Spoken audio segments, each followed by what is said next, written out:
Alan West and all the people that have gone out there against the mainstream media and said, you're going to call us racist? You're going to call us potential Timothy McVeighs? War.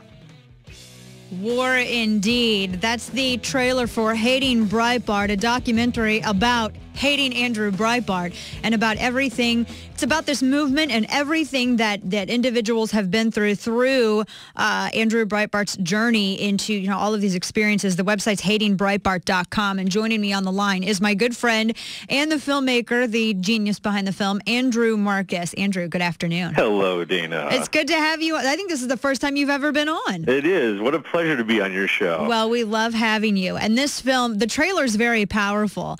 And, all of the imagery associated with this film, because he has, Breitbart obviously has become, is a huge lightning rod for this. But I wanted to ask you, because the process for putting this film together and, the perspective of it and how you wanted to approach this topic was interesting. And I know I saw you in D.C. for CPAC, and you got into it a little bit. But, I'd love for you to kind of explain some of that here is, how did you come to do this movie? And, from the beginning, why Hating Breitbart, and what were your motivations behind it? My gosh, I tell you, I completely fell into doing this movie. I had been on the ground in Chicago from the earliest days of the Tea Party movement, capturing with my video camera, one-man band. And I started, developing a library of Tea Party content. You might have caught some of it with the Susan Rosegen clip where she imploded her career here in Daley Plaza in Chicago. Right, that was you that got that. That was. And I was immediately attracted to the Tea Party movement because of what it represented. And when the Tea Party convention, the first Tea Party convention in Nashville in 2009, when that came about, I decided, I'm sitting on what is a developing library of an interesting movement. I don't know where it's going to go, but I'm going to go to this convention and I'm going to document it. Right. I remember that. That's the first time I think I met you. That's right. Yeah. Most of the people in this movement, I hadn't met anybody yet. And at this convention, a man takes the stage and delivers a speech unlike anything I'd ever heard at any political gathering. It was Andrew Breitbart. And he declared war. He declared war at that Tea Party convention in response to the backlash he was experiencing from the Acorn story. Right. And, I've never seen an audience respond this way. And I went immediately, I went to my producers, Maura Flynn, Evan Maloney, and I said, this is our story. This guy and the revolution he's leading, this is our story. And from that moment on, we were following him. Now, you have been all over the country at different events. I know a couple of the most charged, obviously, were you were there in Chicago when at the I think it was one of the Right Online things that took place. You were also there in Nevada as well when there was the big Tea Party out in the desert, which people were like throwing eggs at buses and screaming at him and then accusing him of doing it. And this has been, following him all around the country. You have watched the hatred intensify. And what this is, it's striking because your perspective on this is just absolutely fascinating to me, because you're watching not just, the growth of a movement, but also growth of hatred for this guy. It was, Andrew Breitbart, a man in his blog, storms on the scene. And it is a revolution, an upheaval of the progressive media and political landscape. And you bet that provoked a backlash unlike anything I've ever seen. And because Andrew Breitbart has been so electrifying and has been so successful, they have to hate him. They have to destroy him. And it's not just him. His story dovetails with the Tea Party.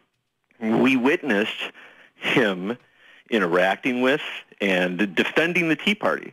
The whole N-word incident where he had to put out an award for $100,000. Right. They not only do they have to hate him, they have to hate the movement, and they have to destroy the movement. And you're right. I've witnessed firsthand their game of no holds barred, take no prisoners, kill your enemy.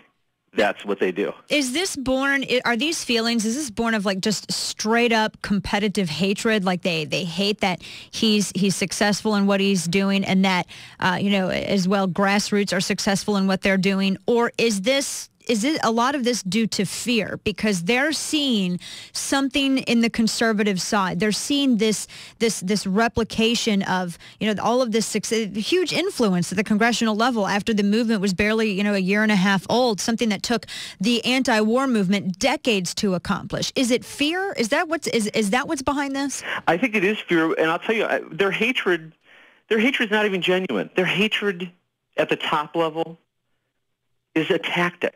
That's all it is. It's a tactic. They use the hatred. They try to use it as a bludgeon to discredit whoever it is that opposes them. Right. I don't think it's personal to them. I think, they make it personal for the people that follow them in the progressive movement, but at the very top, it's a tactic. It's straight Alinsky. The ends justify the means. Oh, we need to label you a racist? Oh, we need to label you a homophobe? Right. No problem. Doesn't matter that there's no proof that you're either of these things. That's what you are. And in many cases, you've been right there with your camera, right in so many of these skirmishes. And, and I've watched you film them as they happen. And I'm thinking, okay, what is this? This is going to look even crazier on film because you're right up there in it. What has been the most eye-opening moment for you? I mean, because this has been like a 3-year, arduous project. What's been the most eye-opening moment? Oh, my. I'll tell you, there are several, but I think one of the most eye-opening was the whole N-word incident. Right, and that was with John Lewis and Emmanuel Cleaver and Andre Carson and all of them walking up with Nancy Pelosi to go sign that Health Care Act a couple of years ago. Well, 2009. Right, and, if you are a fan of the civil rights movement, as I am, and believe in what they were doing, to see them so blatantly be willing to lie about a whole swath of Americans wholesale just to achieve their ends, it was horrifying. Horrifying. Right. And to watch the media push this line, it's fascinating. This is one of the great juxtapositions of the film. You have video after video after video in the Acorn story of James O'Keefe and Hannah Giles going into Acorn offices across the country and with very little prompting, eliciting these people to help commit fraud. Okay? Right. But it's as if none of that ever happened. Now, the N-word incident happens. There's no proof whatsoever that happened, and yet every media organization runs it as though it's gospel. And he offered that reward, which has never been claimed. Never been claimed. Well, when is this film, Andrew Marcus, when is this film going to, what are the plans for distribution and release? We're not talking about distribution just yet because we have a number of discussions in the works, so we don't want to jeopardize that, but we're looking at a summer release. Fantastic. Oh, and this is so right before the election, too. I can't wait. It's going to be exciting. Andrew Marcus, the filmmaker behind Hating Breitbart, the website, hatingbreitbart.com. You can go and check out the trailer and so much more. Andrew, thanks for all of your contributions to this movement. I don't know what we'd do without you. Thank you so much, Dana. All right, take care. Talk again soon. All right, folks, 866-455-9797. Your calls coming up. We're going to talk about who is leading in the Republican presidential primary. Plus, when will